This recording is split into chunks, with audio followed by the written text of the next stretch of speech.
Hi, it's Elise here at Bowman Library with a whole new middle grade book spotlight. So this week we are exploring some of the new titles we have gotten into our collection over the past couple of weeks. And we have some amazing stories I cannot wait to share with you, okay? But I always encourage, okay, whenever you come to the library, make sure you check out that new book section, that table, that display, because you never know what we are getting, okay? And there's just like nothing like a new book, okay? So we have 6 we're going to show you. Some of them are some of my new favorites. Can't wait to talk to you about. So let's get started. Our first one is The Underground Abductor. Okay, and here's one reason why I'm sharing this. This is part of the Nathan Hale. I know this one it might seem familiar. It might have been around for a bit because it has been. But one thing I do want to point out before we talk about this is they are redoing some of the Nathan Hale graphic novels. Okay, and they're the bigger, badder edition. They are literally bigger than the first prints of the book. Plus, there was more added in. Okay, so even though like maybe you've read the first Underground Abductor, this one's the bigger, badder edition, okay? So this is a history-filled graphic novel all about Harriet Tubman, okay? Now, you will learn about her life first as an enslaved woman, okay? She then escapes to the north from Delaware, okay, where she was enslaved. She changes her name to Harriet Tubman, and she decides that she's going to do everything she can in order to help other slaves make their own trek to freedom as well. Now, naturally, that's going to be easier said than done. And as Tubman works to create this network of places and individuals who could be trusted along the way, I mean, like, that's a huge part of this. Who can you actually trust to help you that's not going to end up turning you in for the price that's been put on your head? She becomes one of the most wanted individuals in the South. There are like bounty hunters going after her, okay? People want her arrested or even killed. They want her done, okay? She doesn't let that stop her though, okay? Even though you may already know a lot of the story or you think you do, you will learn so much more about this incredible, heroic woman, as well as some of the others who helped along with the Underground Railroad. You will also find out she was even a spy at some points. I mean, like, there are things you're going to find out about her that you just don't learn about in class. But these amazing graphic novels, especially the bigger, badder edition of The Underground Abductor, will do that right just for you, okay? The Underground Abductor. Igles explains it all. Okay, so we have a novel in verse. Love a novel verse, but here's something else I love about this novel in verse, as it's told, and it's kind of hard to see a little bit, but it's told through like a diary journal format. I mean, we even got some of her doodles in here. So, incredible format to begin with, okay? We meet 7th grader Igles, or Ive, for short, who is having an extremely difficult time in her life, okay? She's first struggling with the death of her father. Her abuela, Mimi, has just moved from Puerto Rico to come live with her and her mom, but Mimi has some of her own issues in that she has been diagnosed with Alzheimer's and it's starting to get progressively worse. Ive is having a little bit of some drama with her best friend, and then you throw in that she is also struggling with some of her own mental health issues, okay? And she hasn't been going to therapy like she needs to be. Plus, she's struggling with managing her medication, which means in her world, how she's going to explain it is she hasn't really been taking the medication that seems to help her, especially since Mimi doesn't want her to, doesn't think she needs to. So Ive doesn't want to talk about any of this stuff, including with her best friend, leading to some of the issues that are going to start. But she starts to feel things slipping out of control, and the relationships, not just with her friend, but with her family members as well, they start getting worse. She finds herself lashing out more and more, not being in control of her feelings, her emotions, and she is in trouble for the first time ever at school. She finds herself in the principal's office, not just one time either. When it seems like things are starting to hit rock bottom, Ive decides it's time to stand up and speak up for herself and truly get the help she needs in order to understand and start to come to terms with what she is feeling and experiencing, okay? Now this book serves as a reminder, you are never alone, okay? This realistic story is when it's relatable, it's empowering, okay? Even if you haven't struggled with mental health issues, it puts you in the shoes of someone who has. Maybe you have a friend or a family member who is. This story will open your eyes to what they are going through, or maybe even empower you to speak up for yourself. Eyelids explains it all. Winston Chu versus the Whimsies, okay? And I am excited for this one. Okay, this is by Stacey Lee, who is an amazing YA author. She's making her foray, her trek into middle grade. She picked a perfect book to do it, okay? This is Winston Chu versus the Whimsies. This is the first book in a new series, so I will tell you, it's part of a series. We meet 12-year-old Winston. He's living in San Francisco's Chinatown with his mom and his 2 younger sisters. And his father, unfortunately, was serving in the army and was killed in Iraq 3 years prior to our story, okay? Now, it's on the eve of the 3rd anniversary of Winston's father's death. And Winston decides he wants to do something special for his dad. So he and his friends, they make these shoe fly pies, and that is when everything changes. Because through a series of events, they end up dropping these pies. They stumble upon a store when they drop these pies that they've never seen before. And in the process, they stop this store from being robbed. Now, Mr. Pang, the owner, he is so thankful that Winston and his friends did this, that he lets Winston choose anything from the store to take with him.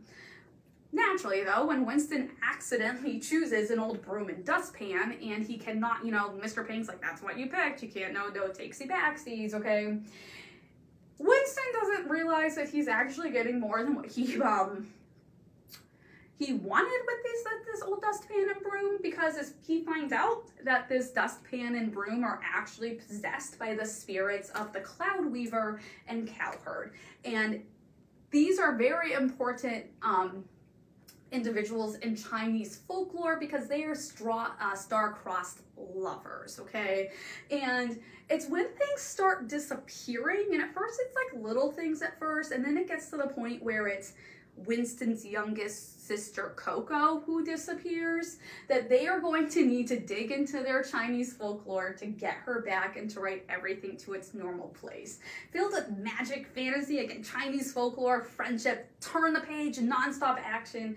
You will be along on this roller coaster adventure read. Again, first in a series, this is Winston Chu versus the Whimsies. Honey and Me. Okay, so at 6th grade, best friends Mila and Honey are starting to face some things they never have before. And life is just so much more complicated. Now, Mila has always been in awe of Honey, who seems to be everything she is not. Where Mila is quiet and shy, Honey's loud and outgoing, and even like down to their households are different. Honey has brothers and sisters. Mila is an only child. Even though they're both Orthodox Jews, like the houses are just, Honey seems alive. Her house and family seems alive, while Mila's is kind of quiet. Now, when Mila finds out that Honey will be coming to her school for the fall, she's excited at first, like any best friend would be, right? But then as the school year goes on, their friendship can't help but change. Now, this story is told through chronological order of their school year, okay?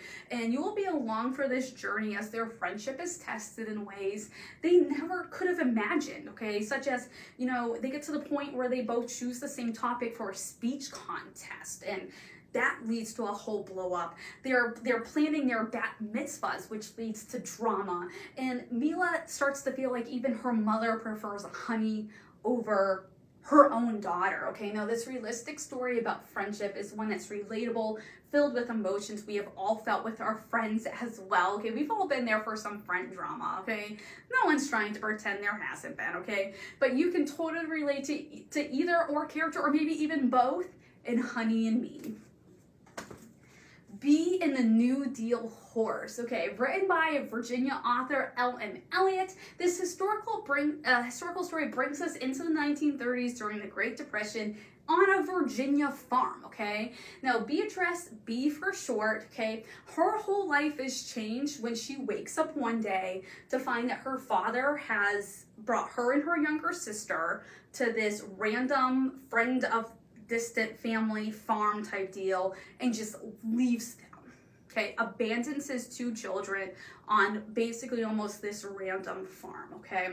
Mrs. Scott, the owner of the farm, she has no idea what she's supposed to do with Bee and her sister. She didn't even really want kids. Things are already tight to begin with, and then you throw in 2 more mouths that have to be fed and housed on this farm. She soon puts them to work. You know, if they're gonna stay there, they're gonna earn their keep, for lack of a better term. They start picking peaches on this farm, and Mrs. Scott soon realizes that Bee kind of has a natural talent and ability with horses. And she soon enlists Bee to help her train horses, ride them in competitions, and then sell these horses to wealthy clients in order to keep the farm viable. Bee finds herself through all of this learning more about herself than she ever could have, and making a bond and falling in love with this horse that no one else really wants to deal with, as he's extremely skittish and people are fearful of this horse, okay? Incredible story, especially if you love history, if you love horses. One thing I love about this one is it takes place in Virginia, and you will be cheering for Bee, as well as learning so much more about the place where we live at a time in history where a lot of times it's not really talked about, honestly. Okay, the Great Depression isn't really necessarily a hot topic to read about for Virginia history, okay? Ellen Elliott does an incredible job. Bee and the New Deal Horse. And our last one is Brian Selznick's new book. And I know it looks hefty, big tree, okay? But I promise, just like in typical, incredible Brian Selznick style, we got words, but then he tells so much of our story just through incredible pencil illustrations, okay? If you've watched enough of these, you know Hugo Cabret is one of my all-time favorite books. It is by this man, this illustrator / author. Big Tree is amazing as well, okay? So we meet these 2 sycamore seeds, okay? Their names are Mervyn and Louise, okay? They have been separated from their mama tree, okay, way earlier than what they were supposed to be because of a fire, and now they find themselves on their own, okay? The 2 of them are trying to survive together, okay? Now that they're in the unknown, they know they need to get to someplace safe, someplace where they're going to be able to grow, but they also know those conditions, that situation, circumstances has to be perfect and ideal. That's going to be easier said than done, as they find themselves facing trials and troubles along the way, from dinosaurs to volcanoes to even meteors, okay? So, I mean, like, they're going up against the odds, okay? And then things get even scarier when Marvin and Louise find themselves separated, okay? You'll become so invested in their story. You will want them to succeed, okay? Like I know this concept kind of sounds a little like seeds, really? Yo, you will find themselves like, you want these seeds to grow into trees, okay? You'll be cheering for them every step of the way, okay? Incredible storytelling that lets you use your imagination as well.